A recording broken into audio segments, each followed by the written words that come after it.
নমস্কাৰ, মই আৰু এটা মৌ বাঁহ এতিয়া এই ডিভিজন কৰিবলৈ লৈছোঁ। এটা গছৰ ধুন্দত সোমাই আছিলে, সেই গছৰ ধুন্দৰ পৰা এতিয়া মই বাকচলৈ কেনেকৈ মই চাককেইটা বান্ধি ইয়াক মানে সযতনে ইয়াত ভৰাব পাৰোঁ, তাকে মই আপোনালোকক দেখাম। আপোনালোকে চাব অকণমান সুন্দৰভাৱে।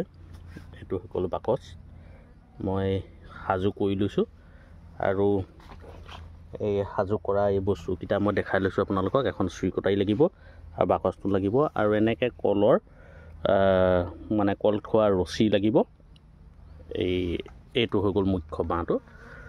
এতিয়া দেখিছেনে, এইটো এই ধুন্দত সোমাই আছে। এয়া চাওক, মই ইয়াক পৰা এতিয়া উলিয়াম, আপোনালোকে চাই থাকিব। ঠিক আছে।